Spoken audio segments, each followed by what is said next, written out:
In the tapestry of life, where every thread holds a story, America in Black and White emerges as a haven for the voices echoing through the heart of our communities. In this podcast, we wade through the rivers of our collective experiences, celebrating the vibrant hues of change brought forth by the whispers of hope and the roars of action. It's more than just a conversation. It's a journey into the heart of our society, illuminated by the light of those daring to dream and do. Join us, and let your voice be the melody that guides us toward a dawn where every color finds its place in the masterpiece of our shared destiny. Together, let's paint a future brimming with the positives that dwell in our minds and the actions that shape our world. Good evening, family, and welcome to another powerful episode of America in Black and White. I'm your host, Charles King, and tonight we're diving into a story that embodies resilience, vision, and the power of transformation. Our guest, Julbert Abraham, came to the United States from Haiti 25 years ago with no network, no friends, and unable to speak English. Yet, through determination and an unshakable belief in possibility, he built a life and a legacy that continues to inspire. From launching his first business at just 18 while in college, to building a global digital marketing agency serving over 700 clients, Joelbert has proven that challenges can be stepping stones to success.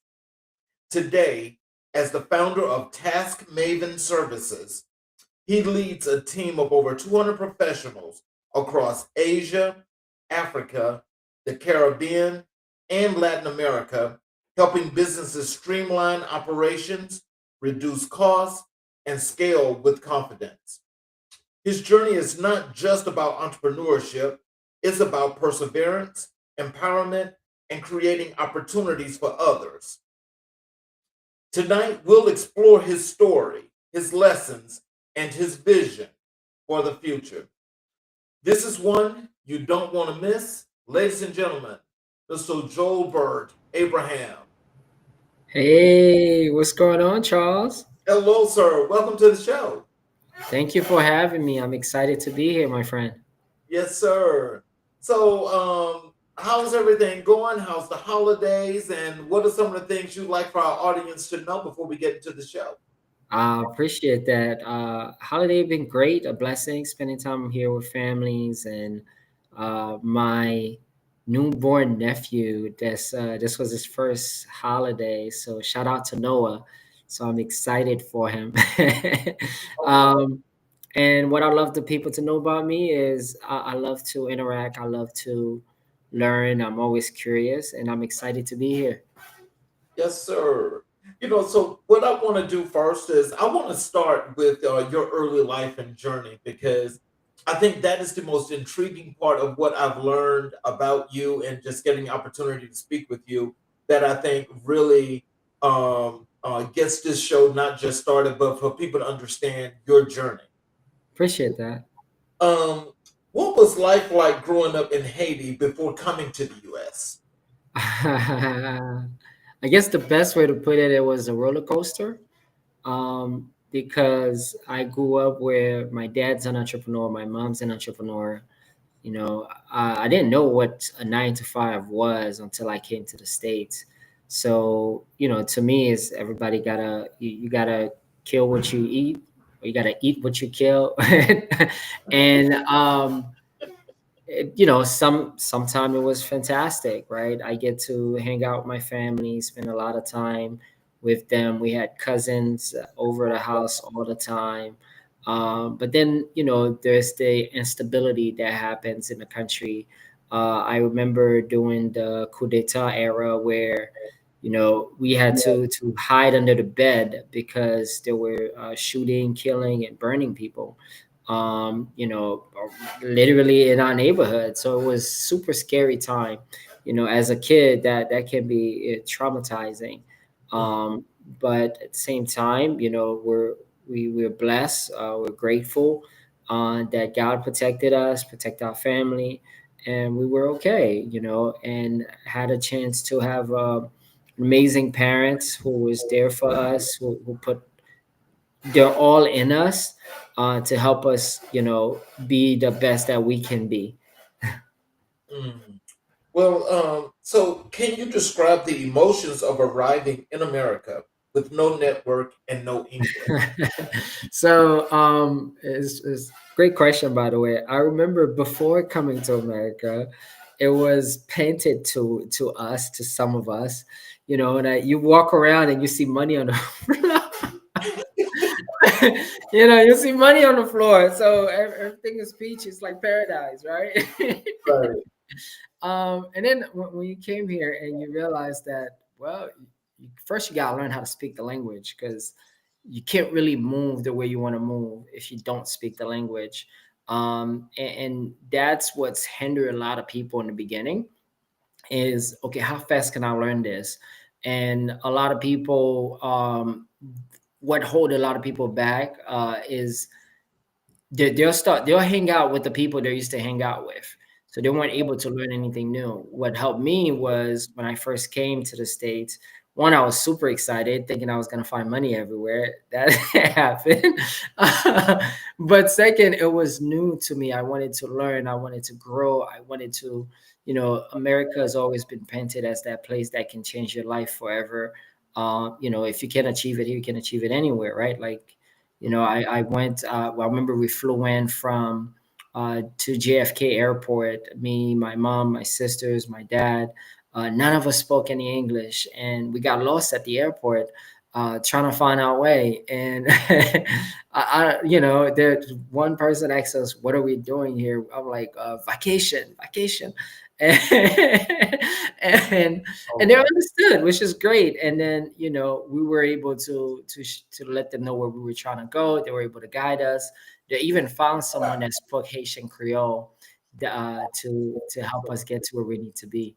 So overall, it was exciting experience. It was new. It was also scary because you didn't know what you don't know. So it was all bottled at once. Now you got me reflecting back around that time. Well, but see, as you think about this, I mean, I think what's important is, you guys knew you wanted to make that move. You made the move. You got here. So when you got here, there was a few barriers. But can you tell us what was that inspiration as you guys were in the airport trying to get to that destination? Wow. Well, to me, right, every one of us will be probably different if you ask us. But to me, just I was just looking around, how I was in awe, right? How big JFK was, and I've never gotten on an escalator before. So I Oh, remember wow. the first time I got on the escalator. We're talking like 1999, 2000. Right. When I just getting on the escalator, I'm like, what is that? Because you see things in movies, but when you're actually in front of it, you're like, okay, how do I do that? So we kind of stand there for a little bit. Move you there. know yeah, like, because you got the stairs moving, and I'm like, okay. And then we just I was like, okay, well, if these people are doing it, I'm gonna do it too. So just got on there. Right. Oh man. Wow. So, what motivated you to start your first business at just 18 while in college? Well, I was in college. It was my friends and I, and we went to the first HBCU, right? Chain University out of PA. And one thing that I always hear, that, hey, when you're in college, you're most likely going to be broke. You're not going to have any money. And I didn't want to be that. I didn't want to be the broke kid in college. But I also, me and my friend were like, wow, there's so many beautiful girls here. How do we talk to them? And I was like, well, why don't we start a business? Let's start a photography company. We can meet girls and make money. And we all agree. We're like, yes, let's do it. And Oh, so wow. it wasn't a plan to really make money. It was more like, how do we meet the girls and make money at the same time?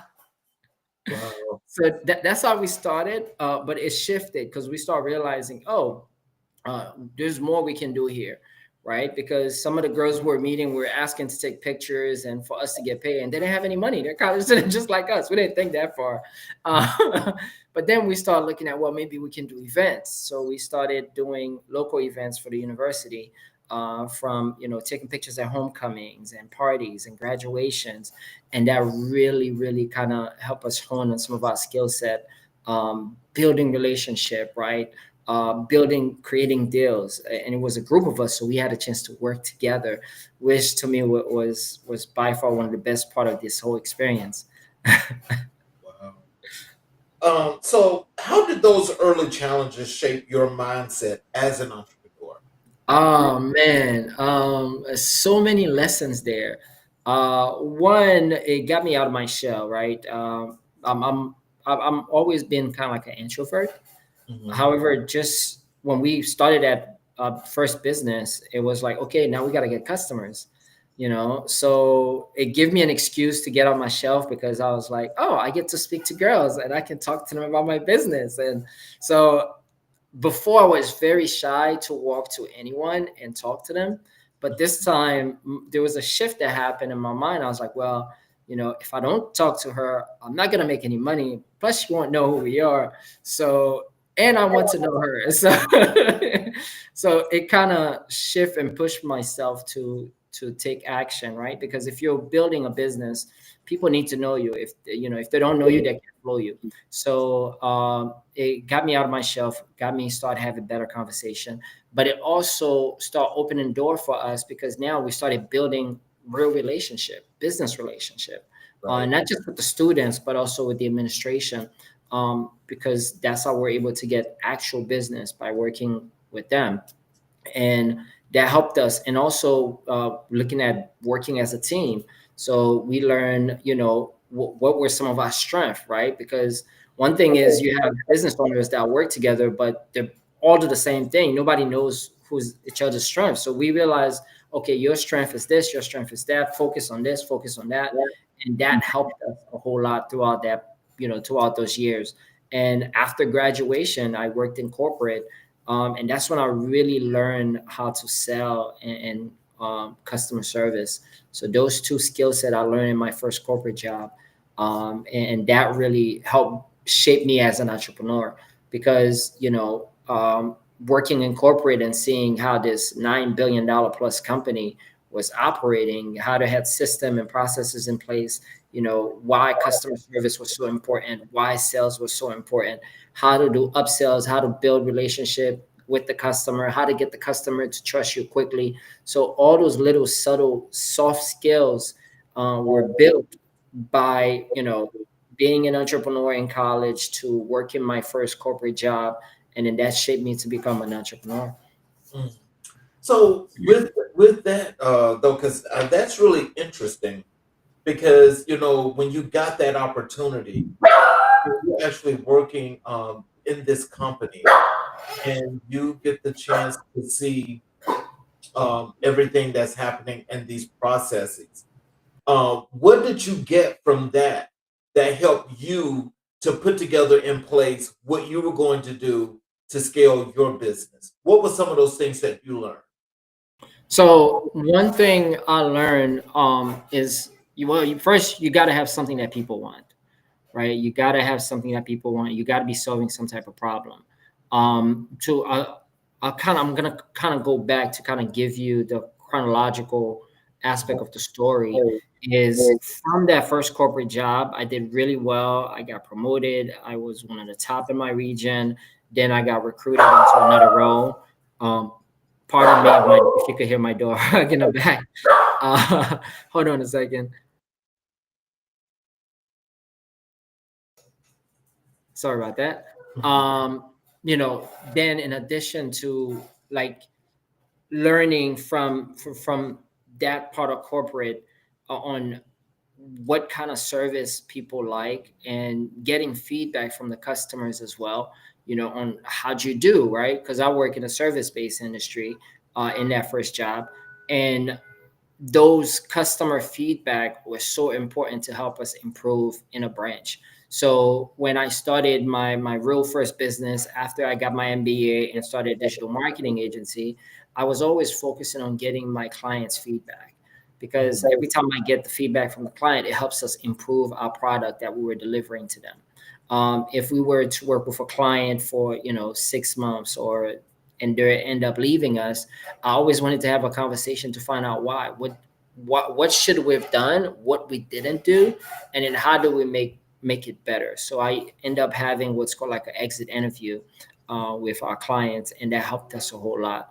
I also learned I need to be around the right people. So I got into a mentorship program with other entrepreneurs, kind of like a mastermind peer group, where I was able to see others that were doing really, really well in their business. So I was able to learn from them as well.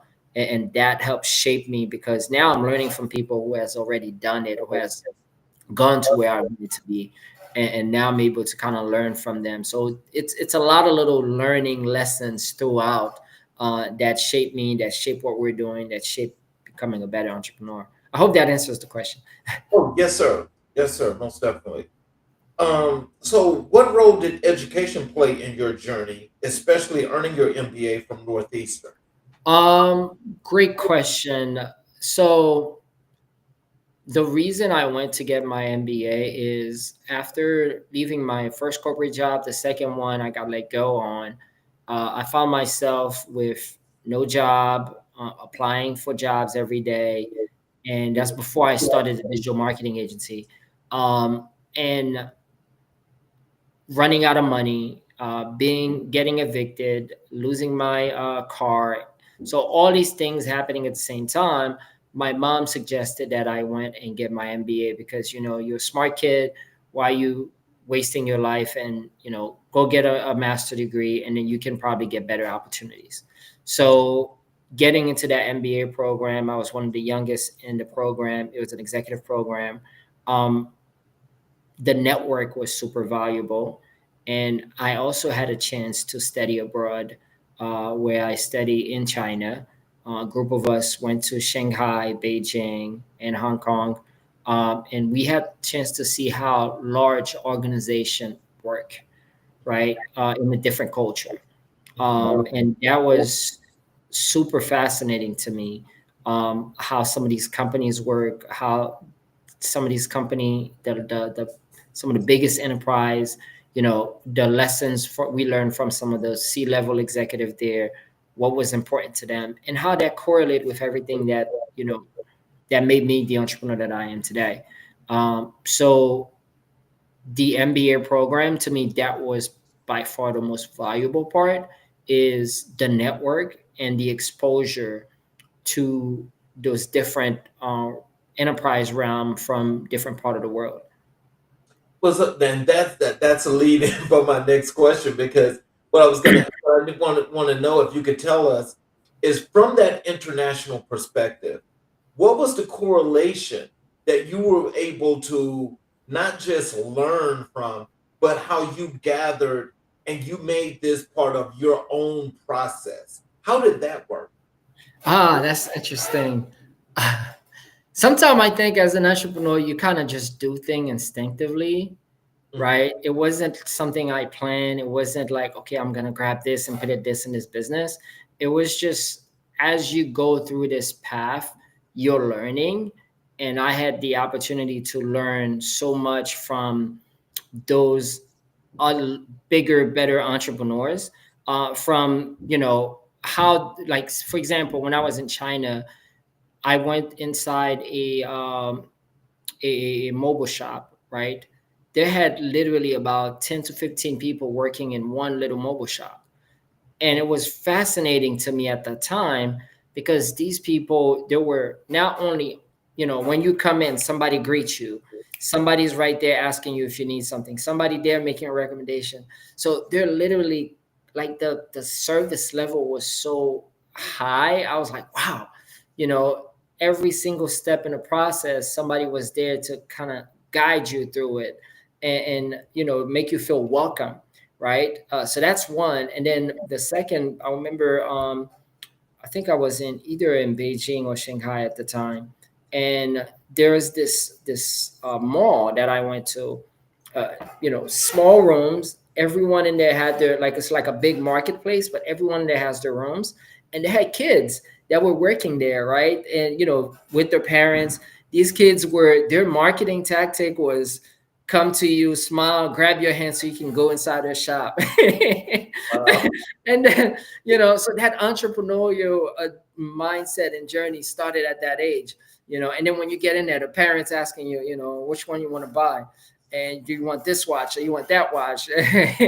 So, and then you can negotiate. The negotiation, I love that part, because overseas, right, people will give you one price and the other. It's not always a set price.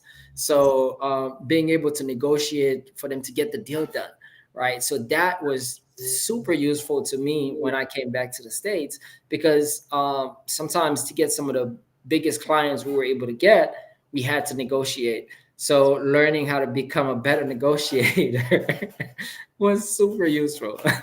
Oh, wow.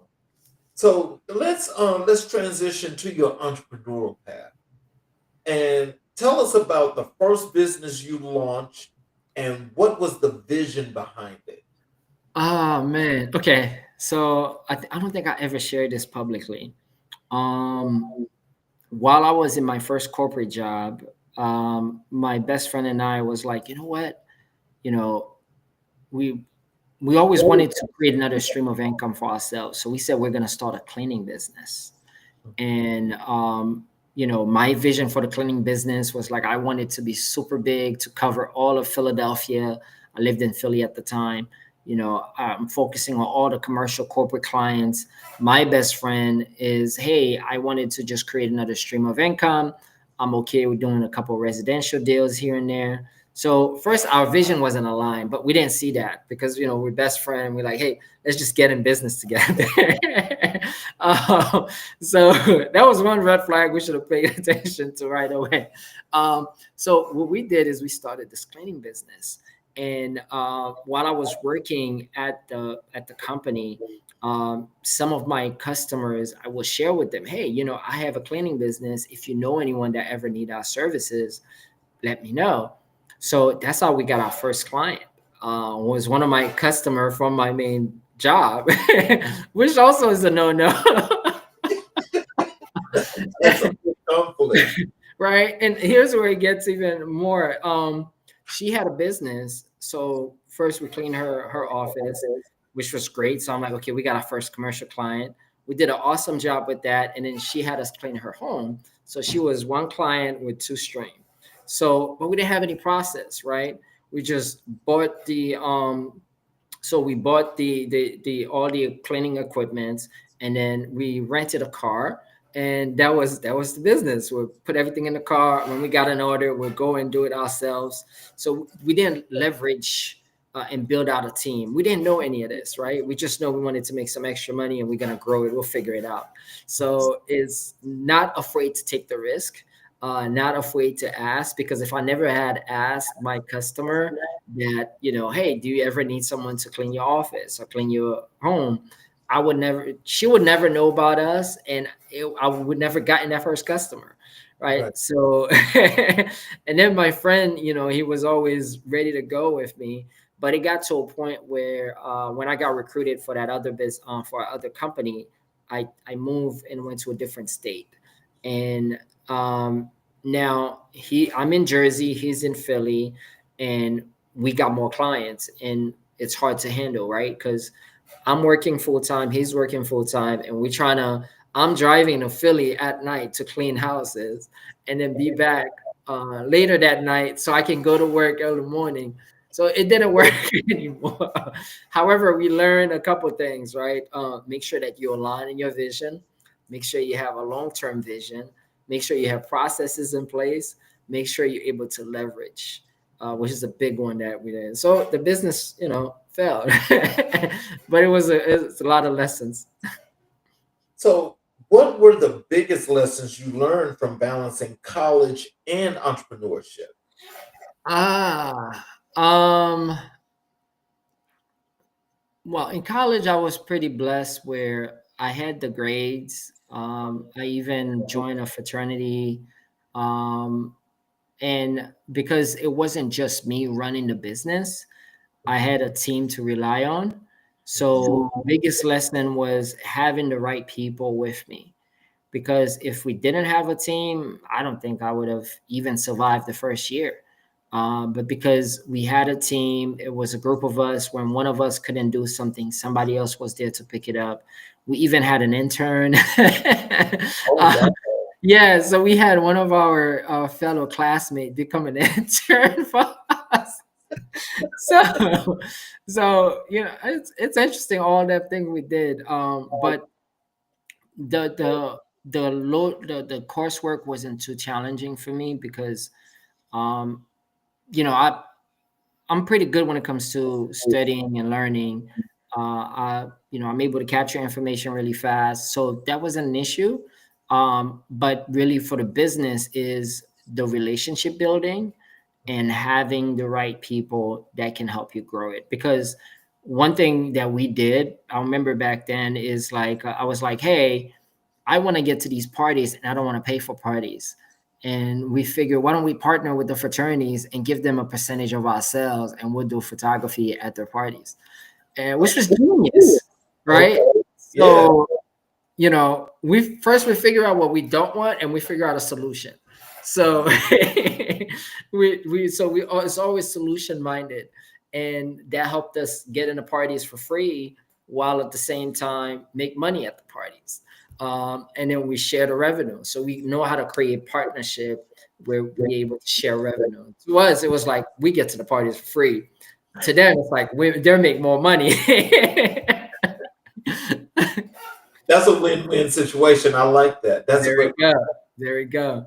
So yeah, man, I think that's always it. That's some of my biggest lesson is learn how to partner, learn how to collaborate, having the right people in place. That's always been a big thing. So as we got inspiring entrepreneurs that are watching this show tonight, what are some of the things that you can tell them about your journey that would be some key elements that they should always remember and take with them as they grow and they expand business? So there's this quote, it's in the Bible, it's walk by faith, not by sight.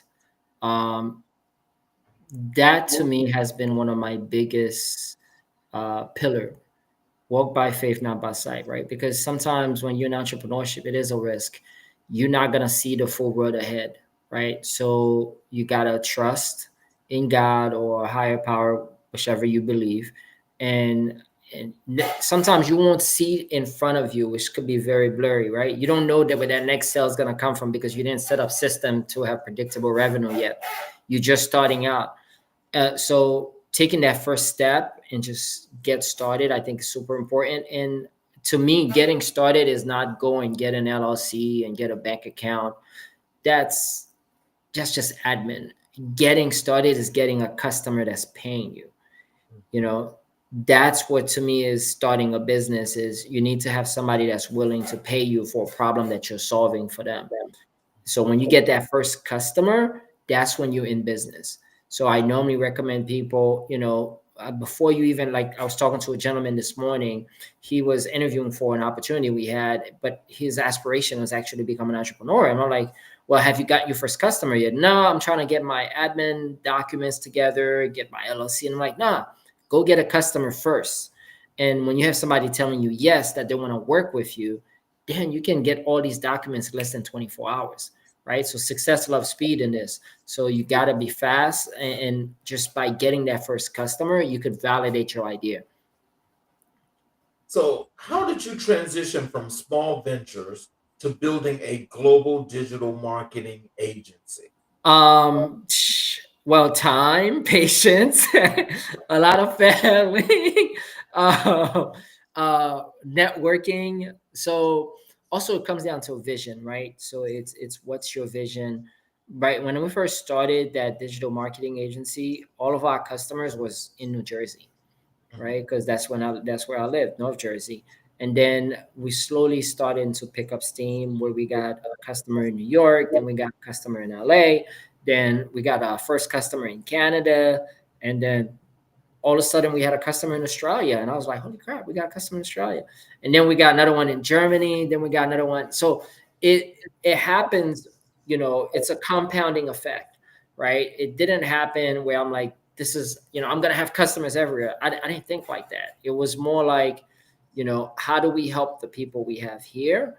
And then that kind of started to grow over time by doing good work, helping your customers get the right results for what you deliver to them, and getting feedback from your customers, learning from them, and solving problems, bigger problems, right? So once we start solving bigger problems, then we had, clients in Australia, Belgium, UK. We had a big manufacturing clients in Brazil that was looking to penetrate the US market. So it started to grow. And then the next step is, okay, building the right team to support that customer base. Yes, we had a team in the US. I had my office in North Jersey, right outside Jersey City. Team members will come to work there. But I also had a virtual team, right? So I know how to leverage technology and start finding the right talent overseas to keep my operating costs low and still be able to run properly. So having the team in the US and the team overseas helped me balance some of my payroll, because as you grow the business, payroll become a big challenge because you're like, it just keep getting bigger and bigger. And you're like, what's going on? So having that team overseas where we had talented people from like video editors to copywriters and so forth, before AI, guys, before AI took over, that helps with some of our operating costs, because now instead of paying someone a salary of 60,000, 70,000 here, we can have the same person due to currency differences with similar skill set for half of that, and sometimes even three-quarter less than that, but that is still an amazing salary for their country. I remember one of my team members in the Philippines, he was able to not only buy a condo, buy was it like a convertible Mercedes Benz, and I'm like, wow, I didn't know I was paying you that well. And he sent me a video saying, thank you. This is all because I had a chance to work with you. But he did so much for us. So I was excited to see how he was able to shift and change his life. Wow. What was the most rewarding part of serving over 700 clients worldwide? Um, so I have this one client that started with us when it was just her. And she was super skeptical at the time. She met me at an event where I spoke, and she like, wow, I need your help. We met, and she just started her business, and we were able to help her grow that company, where in about, I think, 2 to 3 years, she went from being a solopreneur to having a team of 10. And when I had a catch-up call with her, and she was sharing with me, she was like, you were one of the people that helped me do this. To me, that was super rewarding, because not only she was able to grow her business, grow her revenue, but she was able to provide opportunity to others, because of the work that we did with her.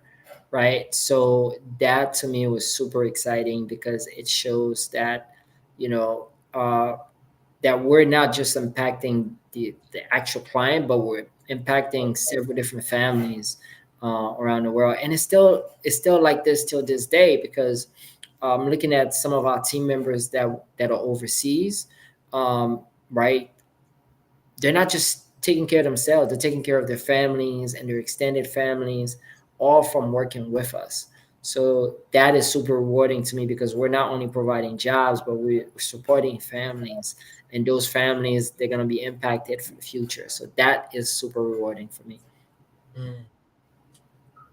What challenges did you face scaling a company to that level of success? A lot. From legal challenges to a lot of stuff that you don't know. You Mhm. don't know what you don't know. Let's say that's probably the best way to put it. So it's a lot of stuff that you got to learn on the fly, right? Like, you know, Didn't even know I needed to get business insurance at a time. Because nobody told me, or like, how are you supposed to know? I didn't even know what business insurance was. I'm like, I have insurance, like, and then you find out there's like liability, general liability. There's, So, professional insurance, so cyber insurance. I didn't know. yeah. You don't know what you don't know. So um, that was an interesting challenge. Um, when the team started growing, but you had revenue challenges, being able to let people go, right? That was one of my biggest challenge, because I always wanted to help everybody. So because I always wanted to help everybody, sometime the person that's not performing, that I should have cut a long time ago, I didn't. I hold them on for a few more months, expecting things to turn around after several conversations, and it didn't. So now I'm suffering because you're not performing, client is leaving, but I'm Right. still paying you, Right. right? So that's like the realness in entrepreneurship nobody really talks about. It's being able to you know take on that challenge. What they say, hire slow, fire fast, right? So being able to fire fast enough, thinking that I got to keep that person because that's how they're able to feed their family. Now realizing that maybe this is not the right fit for that person, by letting them go, the faster you let them go, the better they'll find something that's the right fit for them, Mhm. and then they can thrive there, right? So managing people, because different people have different challenges, different personalities, different goals in life, right? So knowing that, figuring out who to trust and who not to trust. So it's a lot of challenges and lessons in that journey. Wow. And so can you tell us this? I mean, because I know that, firing someone is definitely got to be one of the hardest thing that anybody or any business would do. And I know that that takes some real serious, getting to that point. Oh yeah, So, like so oh when you man. had to do that, like what was that like for you personally, and how did you feel doing that? It's crazy. I don't think I ever mentioned this to anyone. I actually cried the first time I fired someone, um, because and here's why, right? I remember when I got let go in my role, and now I'm on that other side and doing it to someone else. So that's like, wow, and it's something where when you're like, I remember when I got let go, and I was like, I will never work for anybody ever again. I'm gonna build my own thing. And while you're building your own thing, and then now you realize that you became the you became the machine that you said you would not be. And now you have to do it. Yeah, but you have to, Yeah. right? Because it's impacting not just you, it's impacting the business, it's impacting all the other people that's there, it's Mhm. impacting that person that you're letting go. They may not see it, right? So that first time I fired someone, I was I was like, I didn't want to fire her. I dragged it on for about 6 months. And then in my peer group, my mentorship mastermind group that I was in, was like, you need to let this woman go. You need to let her go. You need to let her go. I'm like, no, but she says she has a kid. She has a family. She's taking care. I can't do that to her. And well, your business is going to die. So there was one last thing that happened. I'm like, okay, that's it. I've done the letters. I've done the warnings. I have to do this. So when she came in about 45 minutes late. I'm like, Oh listen. Oh yeah, yeah. no. She was. I was like, let's go to this side. I'm like, listen. I don't think this may be the right place for you. I need to let you go. And she said, "You're firing me." I'm like, "Yes." Now, and I need you to take all your stuff. I already cut all the tech and all that stuff off. And then she left crying. And then I turned around, went to the other room, and, I had tears coming down my eyes. I'm like, damn, now I'm the machine that I vow not to be. You know something. The thing is that what you're displaying and what you're talking about now is it lets people know that there are some business owners that do have a moral compass. Thank you. Because I can honestly tell you, I know that that's not an easy thing to do. Yeah. And it's like you can get up to that point and it gets so close and it's like, I gotta let you go. But you just Yeah. but you just try to you wanna you hope you're Yeah, hoping. you hope things will change, right? It's like, it just you just keep hoping, and you keep having those conversations over and over and over again. But then it's also start impacting the whole team, because they're like, well, if she can do that, I guess I can do whatever I want. And Exactly. that's not the environment you want to create, because now you create a culture of people do whatever they want, nothing gets done, clients are not happy, your business die. Yes. So let's transition over to your leadership and vision. Can you tell us, how do you define leadership in the context of entrepreneurship? Leadership to me is really, you got to be the example. Hmm. Like, I can't expect somebody to do something that I'm not going to do myself. That um yeah, like, if I'm telling you I need you to make 100 phone calls to get this deal closed, I got to be willing to make 100 phone calls as well. And I got to be able to pick up the phone and make the calls, and have those conversations, because, you know at the end of the day, leadership to me, it's not, what you say, it's what you do, right? So it's really, people are going to look at you based on your examples. So if you're leading a team or an organization, it's really about, showing people what you're doing by actually doing it. So what values guided you as you built your agency and later Task Maven? Say that again. You said what value? What values guided you as you built Uh, your agency and later Task Maven? transparency, and open door policy. So from that last business to this one, that's one of the biggest thing that we're proud of, is we're transparent when we talk to clients. They know exactly what's happening, why this is happening, and then having that open door policy where we have kind of like our business manager that kind of run everything. Everything go through her. However, if any of our team members want to talk to me, they can just DM me. It's like, hey, can we talk? I make it simple that they can reach out. Not saying that everybody's going to reach out, but make it simple where I'm accessible if needed. And that helps a whole lot. Well, see, it sounds like you are a guy that likes to communicate. So, how big is communication with you and your organization? Oh, that's huge. Because it's not just, you know saying the thing one time, but it's saying it where people understand.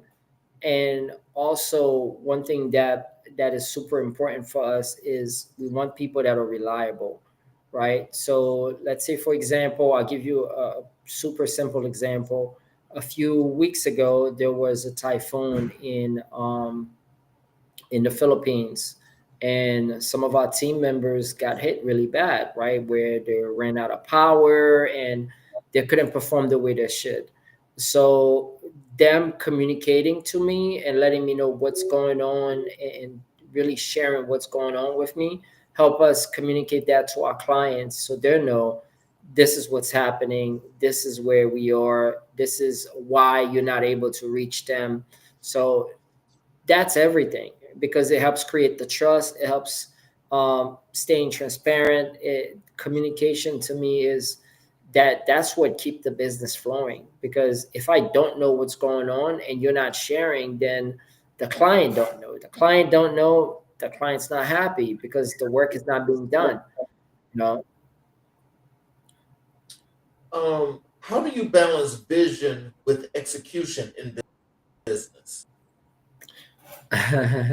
So I'm a big vision type of guy, right? I think big. Everything I look at, I can see like 10, 20, 30 steps ahead. So what I try to do, I don't do it 100% well because it's still a learning process for me, is when it comes to execution, I always do a pilot program to get things going. So for example, one of our initiative is we do dinners for entrepreneurs here in Atlanta. And I started that initiative by just having a massive vision on where I can take it. And then I said, I went to a goal setting workshop that one of my clients had. And within 10 days, I put the first pilot dinner together. That went well. We created processes around it. We're doing it again in 10 days. And then we're going to duplicate that over and over again while we increasing what we're doing. So I normally start with that small step. Once I have the big vision, I start with the small step, which is a pilot program to test it out, get feedback, see what I can improve, create a process around it, and then duplicate and grow. Right. So that's the steps for me. Oh, wow.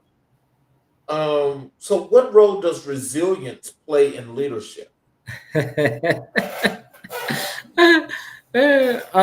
it comes to entrepreneurship, you gotta be resilient. Entrepreneurship is not for the weak. Let's put it that way.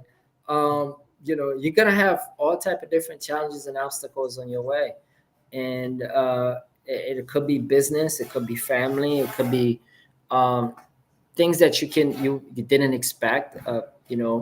And you just gotta have that mindset to keep going, right? You just gotta how do I put it? It's kind of like I'm trying to see what's the best analogy for this.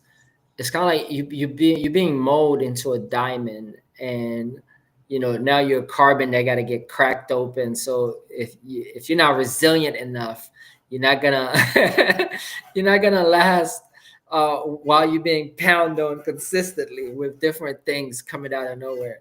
So Right. yeah, it plays a major role.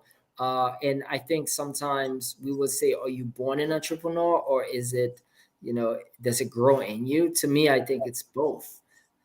Because you could be born an entrepreneur, but if you don't have that resilience, you're not gonna last as an entrepreneur. Now, from a philosophical perspective, I mean, I more than get that point that you're making. But I want to take this a little bit further because in just not just learning about you from us chatting and we're doing the show here, but I gotta say that you are the example of resilience. Oh, thank you. And so when I just think about you and resilience and thinking about your journey, when you first got here to the US to where you are right now, I mean, clearly, when you say resilience, we see Julbert. So Thank you. as we see that, tell us, what is your why? Man. One is my family, right? Because my dad, he recently passed, and one of the biggest thing he did for all of us, all my siblings, is get us here in the state. Mhm. And he wanted a better life for us than we had in Haiti. Not saying Haiti is bad. Yeah, Haiti has challenges, but it's a beautiful country. However, to him, getting in the States create a better future for us. Mhm. So my biggest why is being able to take my family further than my dad took us. And the best way to do that is by leading by example. building the business, showing them things that bringing that exposure, because once you've been exposed to it, you can never go back. Um, Building something that's lasting, that can last generations, and while also impacting hundreds and thousands of families around the world. So, how do you inspire your team to stay motivated and aligned with your mission? Well, a couple things. One, I have great leadership in place. Uh, so having great leaders within your organization is super valuable. Second, one thing that we do every week, we have what's called our team meeting, our Monday huddles, and our business manager lead that team meeting. We had one. Was it today's Monday? We had one this morning. Um, so that's that's one way that we communicate with people, because everybody attend that meeting, everybody get a chance to know what's going on in the organization, everybody see what's the overall vision is, and then what we like to do is promote within and showing some of the key people that we see making strive in the organization, where that there can go, right? Because when I started the business, it was just me, and then I had one team member, and then a second one, and showing the people that we're bringing on board where these people started and where they are now, so people see that there is growth within the organization, right? So the person that's now running, our business manager, she didn't start there. She started just being working with our first customer. Right? So seeing how she now running the show and making sure all of our team members are taken care, making sure our clients are happy, and helping us run this operation. It took time, but it also showed the others that, okay, if she can go from where she was to where she is now, there's a lot of opportunity for a lot of us. And when we, like, for example, last week, I had a final interview with a new team member that's starting next week, is painting that vision to him, right? When you paint the vision of growth and where we're going to the organization, that motivate people to take on that journey with you. Now, let's talk about Task Maven services. Sure. Can you tell us what inspired you to create Task Maven after exiting your agency? Well, a few different things happen. Some good, some bad. One is getting capital in the door, and you're like, wow, okay, this is really life changing. And then not knowing how to properly make the right investments, and then end up losing a lot of capital, and then realize, okay, I need to there's so much more I don't know. But then a friend of mine came to me and was like, hey, I know you're trying to figure out what's going to be your next move. Here's what I need help with, and I know you had a team overseas that you were able to build, maybe you can help me. So it started with just helping a friend solve a problem. And by solving that problem, I realized that, I'm a great connector, and I can build teams anywhere. And that's how Task Maven started. So it's a lot that, changes that happen in the journey from, when you leave you sold a business, now you have money and you think you're kind of like top of the world, to realizing that, oh, there's a lot I don't know. And then, then you get humble really fast, and then you realize, okay, what do I want to do next? Let me go back to what I'm really good at, which is starting and building businesses. And then the right opportunity came along where you're helping somebody solve a problem, and you realize, oh, okay, I can turn this into my next business. And that's how we started. And then having the right people to guide you, because I didn't know the industry. It's a brand new industry to me in terms of running that type of business, which is a remote talent sourcing virtual assistant staffing company. Reaching out to people that has done it, and get advice from them, right? So that was super helpful to get us moving very quickly, because once I got that first customer, second customer, third customer, I'm like, okay, I need to find somebody that know what to do. I picked up the phone, called someone that I know who had a similar business, met up with her. She told me exactly how she did, what she did. I took some notes and I was ready to rock and roll. How does Task Maven differ from traditional outsourcing models? Great question. One is we have a lot of different specialized skill set people, right? So a lot of the model that I've seen out there is they have, they may have one group of people that just do executive admin work, which is fine. But I realized quickly that there's different tiers to this. You have the tiers where you just have people that are data entry, they don't really think for themselves. And then you have another tier, which is like the critical thinkers. And then you have a third tier, which is leadership. So in our organization is we bring all three. You can have just the data entry admin person, or you can have someone with a special skill set that maybe write business grants for you, or help you fill out your government contract paper proposals, or that helps do business development work or run paid ads. Or you might have a leader that can manage your whole team and put a whole team together for you. So that's one of the things that differentiate us. And the second is really the vision and the experience that I bring to the table, right? A lot of people, this may be their first business. For me, it's not. And being able to go through that journey, I'm able to bring additional skill set to my organization and really support the team based on all the prior experience that I built over time. So, can you share a success story of how Task Maven transformed a client's business? Yeah, I'll tell you, one of our, I think it was our second or third client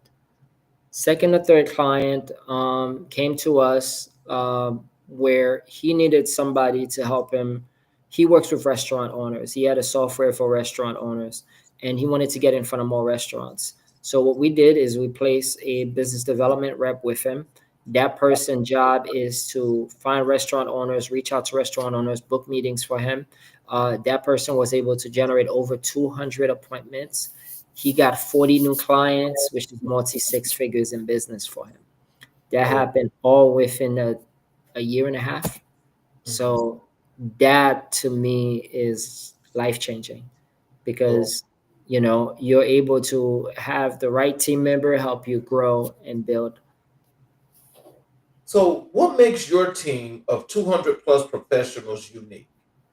Well, a few things, right? One, we have people from different countries, right? So we have people in the Philippines, Nigeria, South Africa, Mexico, Dominican Republic, Colombia, Turkey, India. So having people across the world is great, because, like, for example, the typhoon that happened in the Philippines, not our whole team wasn't done because we have people in other places, so business can still be run properly.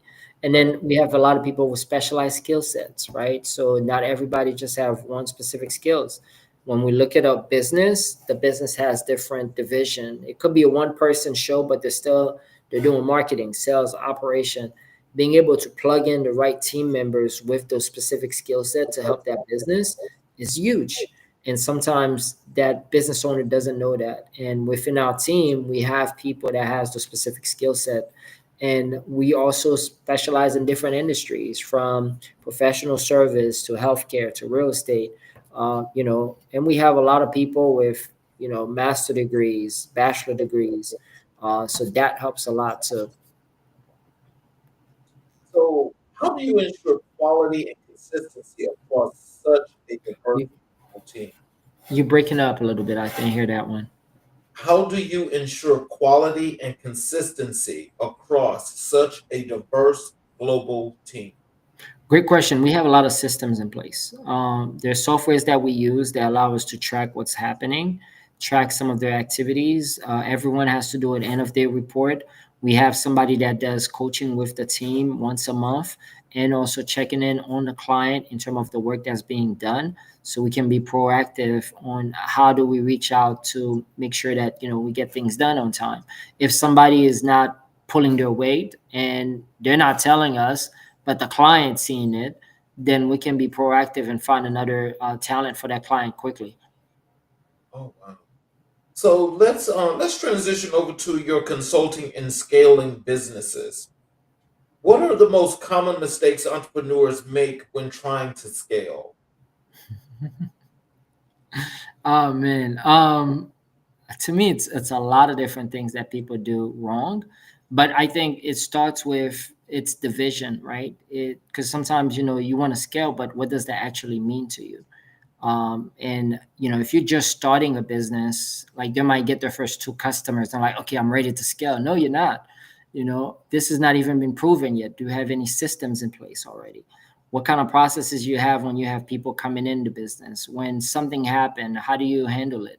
Right. So it really comes down having a strong foundation, and if you don't have that strong foundation, then you're not going to really scale. How do you help business owners identify growth opportunities? Or I love that. So I think it's more of a blessing that I have where I can 99% of the time if I'm talking to a business owner, I'm learning more about their business model. I can think of 3 to 4 different additional revenue streams that they can create within their one business. So it's not them going to do something else. Is identify, okay, you're doing, for example, I'll give you a simple example. Let's say they have a painting business, right? They just paint houses, and they're really good at it, and they're trying to figure out, okay, how do I scale and grow this, right? Most people would tell you, okay, you need maybe to get 10 other painters to do that, right? Maybe you don't. Maybe you need to look at, okay, how do I create a digital product so I'm painting? Maybe you're looking at content and bringing that piece into it because some people won't pay you to paint, right? But they want to know how to paint. so, so maybe you start partnering with other brand and be able to sell their products to some of their customers, right? So in one business, you can have 7, 10, 15 different revenue streams. So that's one thing I like to look at when I look at a business is, okay, how they're making money now, what are some of the revenue stream they can have, do they have processes to support that one revenue stream, how they're generating customer for that revenue stream, can that customer provide additional opportunity for upsells, right? So what lever are you pulling? So all that come into play. What strategies do you recommend for reducing costs without sacrificing quality? Well, first look at who's in your organization and then identify what can be systemized, what can you use AI to help with, right? Sometimes you may have somebody in there that, what they're doing that can be done by leveraging AI, and it could be better than what they're doing. So identify those opportunities first. What I would do is create an organizational chart and look at everything that's happening in the business. All right. And then look at your P&L. Okay, where's all my money going? What am I spending money on that I shouldn't be spending money on? Maybe there's some things I need to cut. Maybe you have two softwares doing one thing, right? So figure that part out and then look at the people. Okay, am I maximizing the use of the people that I have in the business? Is John doing what John's supposed to do when it comes to business development? Or can I get John to be out meeting people and I get a virtual assistant to kind of handles the phone calls, or I set up some AI system to follow up with people coming in. So you got to look at overall what's happening from system to people to softwares, right? And then kind of put things together that way. How important is remote talent in today's business landscape? It's super important, especially now with what's going on with the economy. Um, Sometimes I believe that instead of having someone that you're paying $150,000 here, you can have a team of 5 that can be even more productive. That you're paying less than $100,000 combined, right? So that's the power of remote talent. And sometimes you may not need somebody for a full-time role. You may need that person to just work part-time because they have a specialized skill set that they can come in and just leverage that skill set to make one specific change in your business. So, what industries benefit most from Task Maven's services? Professional service firms has benefited most from it. We're talking from taxes, IT companies, financial service firms, real estate services, and so we have done a lot of work with clients in that space. And we also have clients that are, in the coaching, consulting space as well. So, let's transition over to your work in global collaboration and diversity.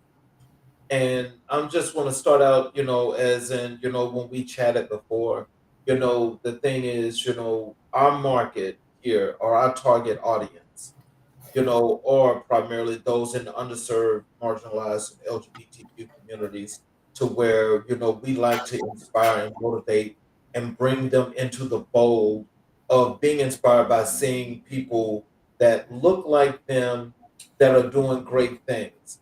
And when I think about your work here, it's global collaborations and diversity. I think these are some things that, I think as our audience is listening, that these are some things that they could be more than that could benefit them. Um, how does working with professionals across Asia, Africa, and the Caribbean and Latin America enrich your company? One is diversity in culture, Mhm. right? Because and you're learning so much from this people, right? So you have people from Asia that do things certain way. You have people from Africa. So the more you start working with them, the more you start learning those subtle differences, right? We all people, which is great, but it's just little differences on what's important to them. Like one thing that they might not be comfortable doing. So learning those subtle differences to me is exciting, because you're learning their culture, you're learning what's important to them, you're learning, what are some of their values, right? How people, do everything for their family, how they honor their family, how some people are more focused on building their family. So it's to me, having team members in different part of the world allow me to get a glimpse of the world within their eyes. So, but when you just think about that, and especially, and we're looking at you now for this global market. But what are some of the things that you put in place to help from a cultural perspective to bring all of these people into fold? um, that's something we're still working on. It's more like, okay, how do we so we have different events that we do internally. Everything is virtual, right? But one thing that I'm planning on doing, I haven't done it yet, it's more doing like a retreat where I can bring people from different countries together in one central location. And it's one thing to do things via Zoom virtually. It's great, but I think that human touch, that human experience, take things a step further and really allow us to come together. So that's something we're working on. We haven't done that yet. As still, to me, we're still in a company at its infancy. However, it's something that I'm definitely planning on, where I bring in all of our top leaders from Asia, from Africa, from the Caribbean and Latin America together, and spend a weekend together and get a chance to actually learn from each other, live. So, and then bring in different experts to kind of teach them things that they don't know. What challenges come with managing a global team? Time zone. Time zone, yes. We're all in different time zone, right? Like right now, some people are just getting up at 7 a.m. their time, and some people it's 1 a.m. their time. While for me, it's 7 p.m. Right? So I'll get a text at like 5, is it not even 5, like 4 a.m. And I'm like, okay, I'm just waking up, or or a text at 2 a.m. I'm still asleep. So time zone is definitely one. The other piece is also um, knowing different cultures have different traditions, right? Like there's certain holidays that different cultures celebrate, and be able to honor and respect that. And then they respect your culture as well, you know. So having those level of communication, for example, Thanksgiving, right? We celebrate that in the US, but they don't celebrate that around the world. So how do you set that up? Well, they got to talk to the clients to, one, wish the clients happy Thanksgiving, but also talk to the client to see, okay, do they need to work that day? You know, so it comes down to communication and transparency. How do you foster inclusivity and collaboration across cultures? Um, I think everybody is, you know, everybody's equal, and I love all people. So I want people to collaborate together. At the end of the day, we are here for one big vision, is to help ourselves and our families. So, you know, I think that message communicate across cultures. Everybody knows that they're here to do their job, but they're also here to help one another, because the bigger we grow, the better it is for everyone, because everyone can benefit from those opportunities that we're creating. You know, and that, to me, once you all align under one vision, we can move mountains. Doesn't matter, you know, your background or skin color. It's just we all have one vision, we united under that, and we're pushing forward. So, what does global entrepreneurship mean to you? Opportunities around the world. Creating opportunities around the world. That's really it. Super simple. Because you gotta look at it that, um,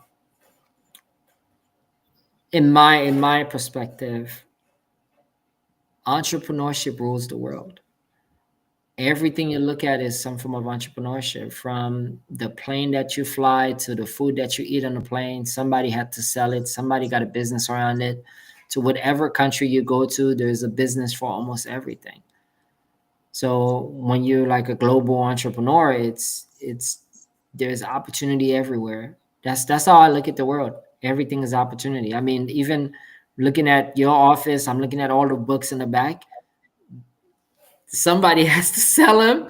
That desk that you in, right? It's that's all entrepreneurship. So, how do you see remote work shaping the future of business?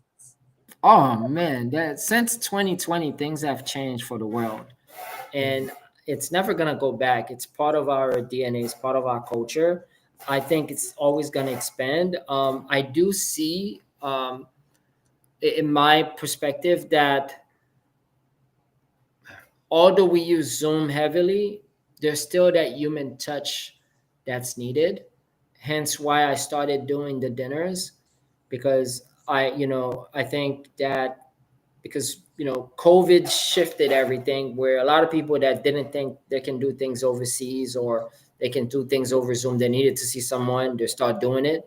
But now I'm seeing that a lot of people are now starting to crave that human touch.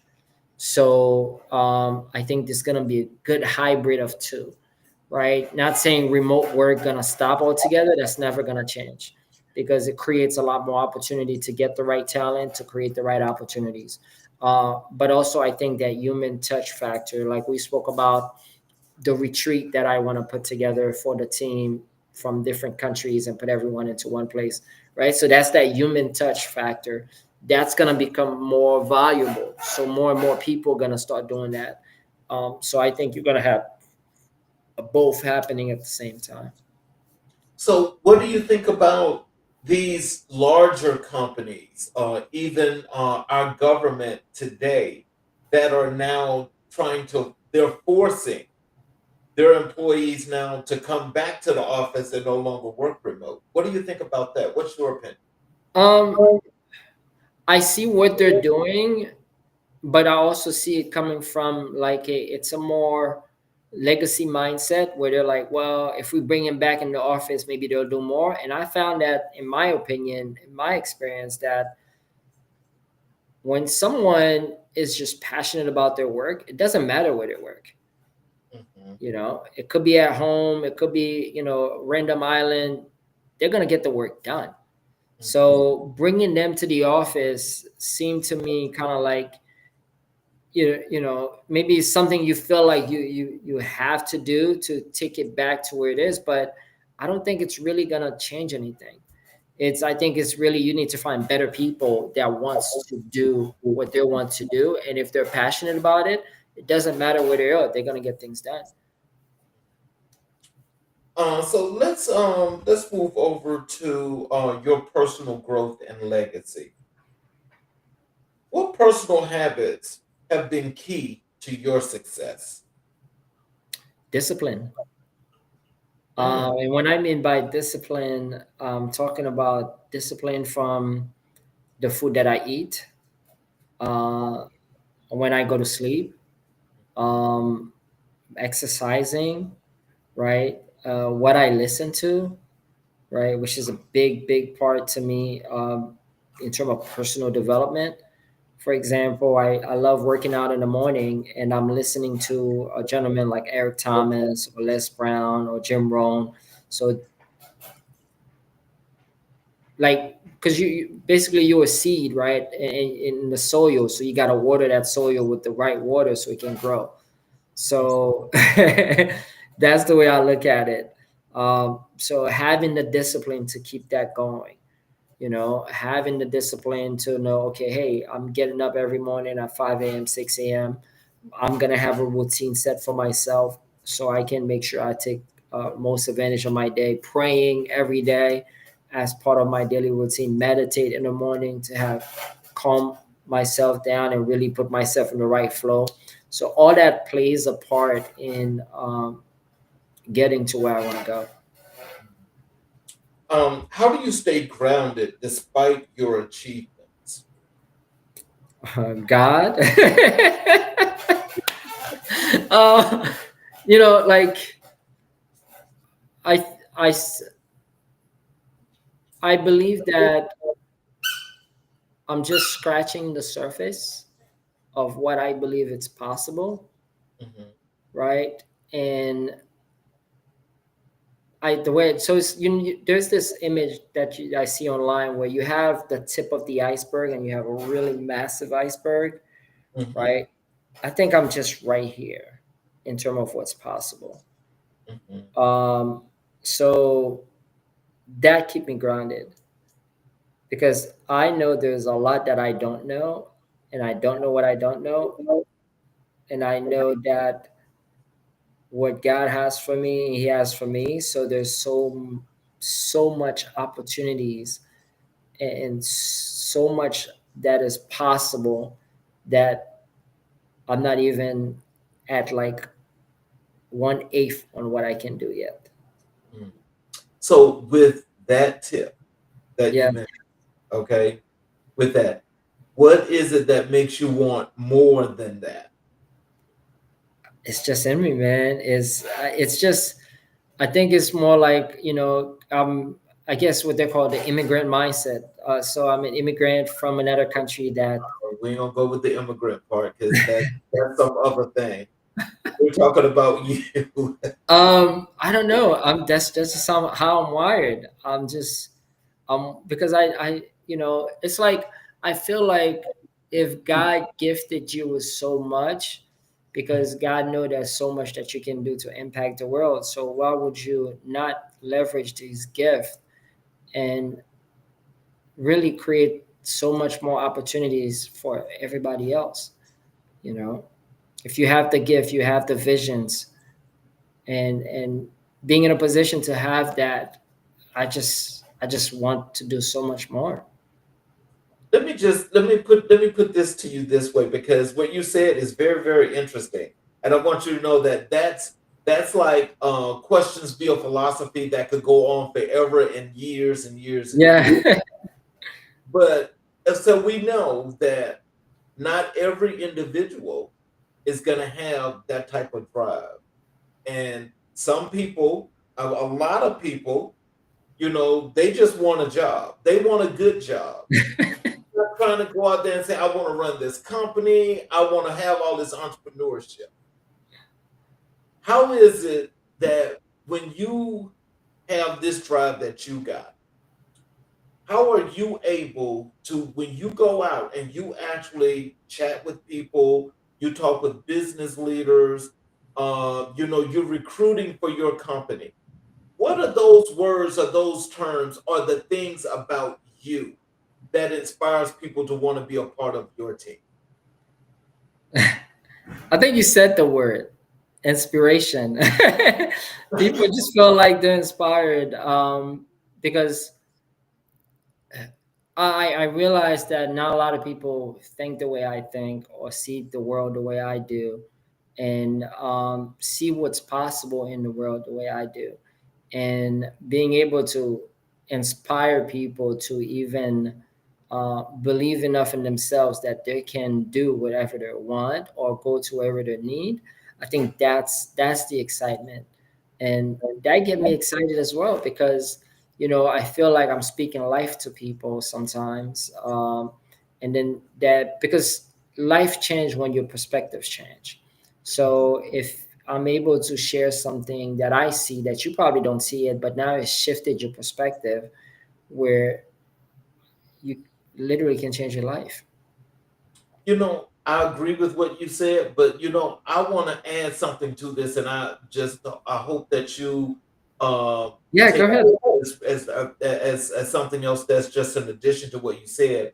But I think it's the vision that you have, because in your vision, as you mentioned earlier in the interview, how you're able to see 30 steps ahead.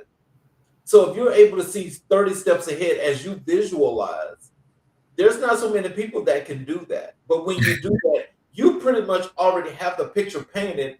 And so when you get the pieces and you put all of Yeah, it together, here we go. yeah. I agree. So, what role has mentorship played in your journey? Mentors have played an immense role in my journey because um, it gave me the exposure that I needed. And I have mentors till this day, right? I still have mentors, and I'm always going to have mentors. It could be close mentors where people that I've invested in the program. It's other mentors where people that I've spoken with that I'm inspired by. Um, I see it as I remember when I first, so basically, the business I had in college, that business could have been so much bigger if I had the right mentorship. I didn't, right? And because we didn't know what we're doing. We didn't have really clarity and directions. When I started a digital marketing agency, what really helped us grow and be able to build something like that is because we were around mentors that has gone through that path already, that has built businesses, that has exited businesses, and we're able to kind of learn from them, right? And then when I first moved to Atlanta, I enrolled into a mastermind program where now my vision has been, like I've been exposed to new things that I was like, wow, I didn't know that was possible. So seeing so many people that were successful, that were, in different field and doing things that I didn't even know existed really kind of like give me another level of exposure. So I see mentorship as a way to help you create have that clarity and that exposure because once the mind expands it can never go back. How do you define legacy in your own life?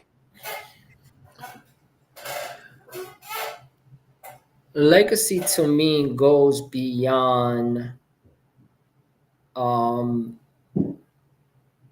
the business, right? Like, a lot of people say, I want to build a legacy. I want to pass on the business to my kids. Well, not every kid might want that same business. So legacy to me, it's more of what you teach others Mhm. that can help them change their lives. So, my nieces and nephews, um, what I place in them, what I've learned over the years that can help them in their journey, because we all have our own journey. So to me, that's what I define as legacy is, that financial literacy, that that how to build that vision, right? Because I can give you a business and that business could be doing really well and it crash and burn because you didn't know what you're doing. Or I can teach you how to fish. And then now you can go out there and build something 10 times bigger. So, what advice would you give to young entrepreneurs starting with limited resources? I started with limited resources. It's really about not being afraid to let people that you're young and you're getting started.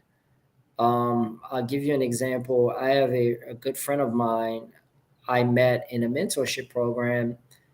He was what, 21 when he started, and he wasn't afraid to let people know that, hey, he's a 21-year-old entrepreneur. And by the time he's 25, he already built a 7-figure business. Oh, Right. So the reason that happened is he wasn't afraid. He didn't see his age as an issue. He see it as an asset. So because he saw his age as an asset, he was able to leverage that asset to build something. And he was super curious, right? If you're starting out, you don't want to be all over the place. You want to be curious, you want to learn, but you want to focus on that one thing. Once you have something that's working, you just want to keep working it and working it and working it and grow it and have a vision for where you want to take it. And then just keep building and building. And always, find others that has gone further than you have that you can always learn from. You don't have to learn everything, but maybe you get that one nugget from this person or that one nugget from that person, and you just apply it to yourself, personal development or to your business, and just keep going. so let's go over into your future vision. What's next for Tax Maven Services? Oh, we're just starting. So we're just getting started. I believe that there is an opportunity to um, not only have the right team, but having the right partners that can help us get to the next level. And to me, these partners are not just going to be here in the States, they're going to be all over the world. So I see us being a global, interconnected organization where, we have we headquarter here in Atlanta, but that's not going to be the only headquarter we have. And being able to touch thousands of families and helping them support themselves. Things that when I was in Haiti, I wish was available, but the technology wasn't there yet, where you can sit at home and run a business from your laptop with people from all over the world. Back in the 1990s, that wasn't available. When do you see entrepreneurship evolving in the next decade? I think that's all there's going to be left. You think so? Yeah, because in the pace that we're going, there's a lot of shift and a lot of growth in technology, and things gonna go at a faster pace than they are now.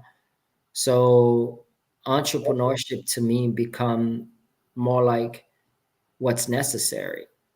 Mm. Yes, you're gonna have AI and robots do a lot of the stuff that's being done now. So either you create something for yourself based on your passion or problem that you solve, um, to take care of what needs to be done. I mean, that's the way where it's going. And when you look at it, it's kind of like full circle because before there were jobs, everybody was an entrepreneur. Yeah, right? So Yes. so yeah, it's full circle. That's what we're going to. So, what opportunities do you see for Black and immigrant entrepreneurs in today's economy? Everything is an opportunity. From when you're looking at just what's going on in AI alone, right? Like you have young guys that are starting AI businesses and growing it to $100,000 a year in just a few months because they're solving a problem for a lot of legacy business owners that they don't see, right? You have a lot of people that, like, if you're an immigrant and you're coming here to the States, let's say you have a little bit of money, maybe you shouldn't start a business. Maybe you should just buy one. because there's a lot of baby boomers who are looking to retire, and their kids don't want that business anymore. That create opportunities, right? You young black, you probably super creative, or you might be very techy. You know, identify a problem that you can solve. Pay attention to your environment. You know, now realizing that every little thing is a business, from the person picking up the trash to the phone that you have on your end to the content that you're watching on Instagram. Everything is a business. So there's so many opportunities. Is pay attention, listen, watch, learn, and take advantage. So, how do you want your story to inspire future generations?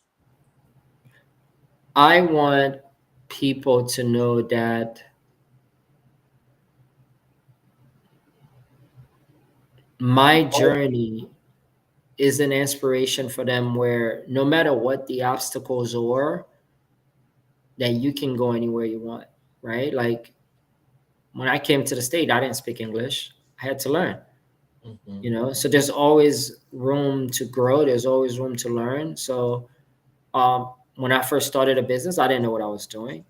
I had to learn, right? So not being afraid to start, not being afraid to fail, not being afraid to just keep going, no matter what. Final question. If you could sum up your journey in one word, what would it be and why? Perseverance. Mm, why? Never give up, never surrender. No matter what's happening.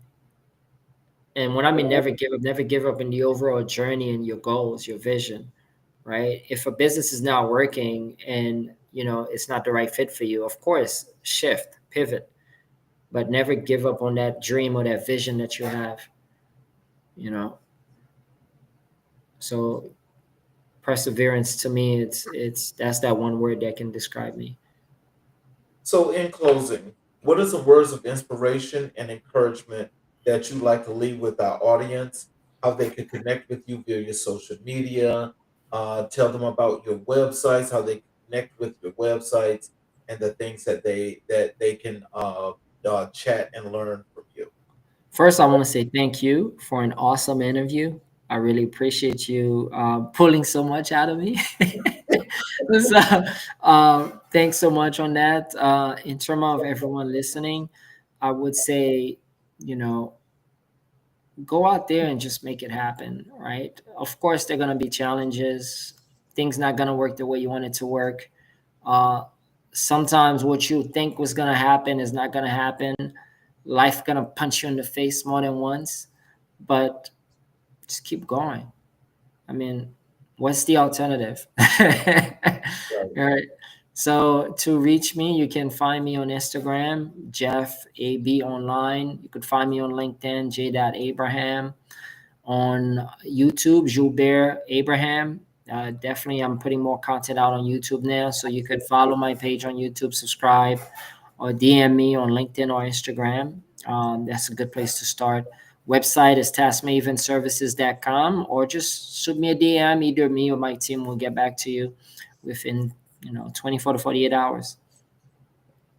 Well, I want to thank you for being here and letting us, and sharing your story with us and our audience. Because again, it's great to have motivational, inspirational people, business owners like yourself that are able to share the things that you went through and how you got to the point that you are now. Because again, as you mentioned earlier, there are opportunities, and hopefully everyone can understand what those opportunities are, and they can have that resilience, to keep going and just not stop once they start.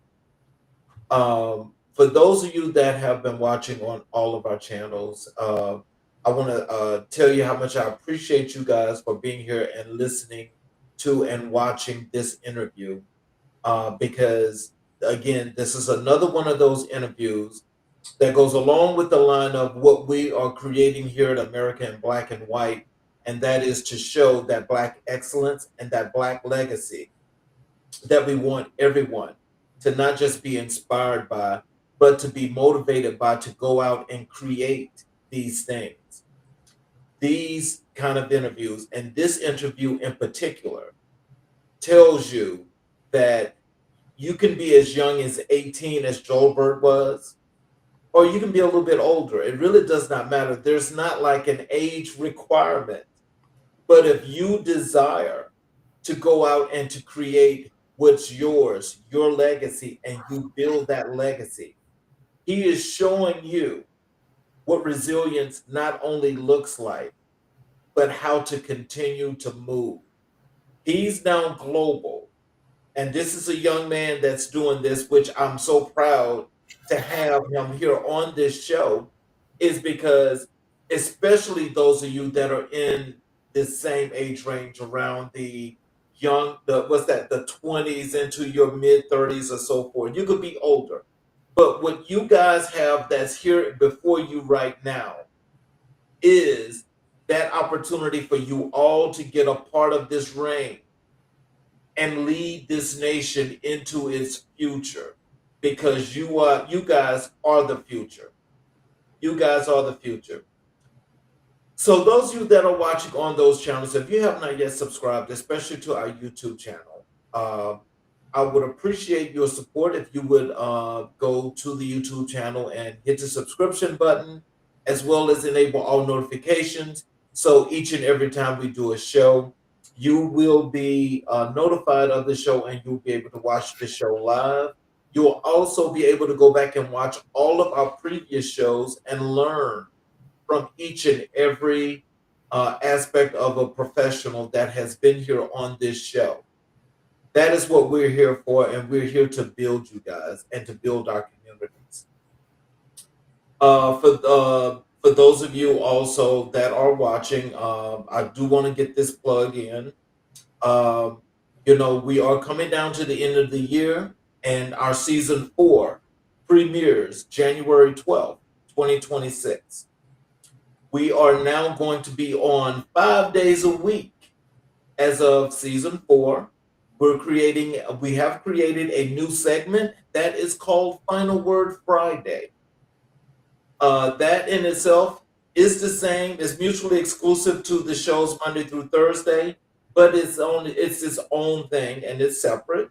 It is a 3-person panel where we discuss hot topics. You are free to discuss the things that matter most to you, as well as the hottest topic of that week. And rest assured we are going to continue to have hot topics every week as long as Donald Trump is in Washington, D.C. I can guarantee you that.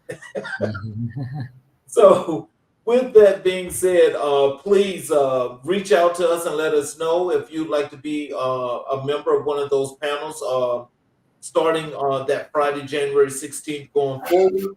And we will definitely like to have you on the show. Thank you, Julbert, and thank you everyone for watching tonight. Please join us tomorrow night as we have another great episode of America in Black and White, as we will continue to color conversations on the canvas of America. I'm your host, Charles King. You guys have a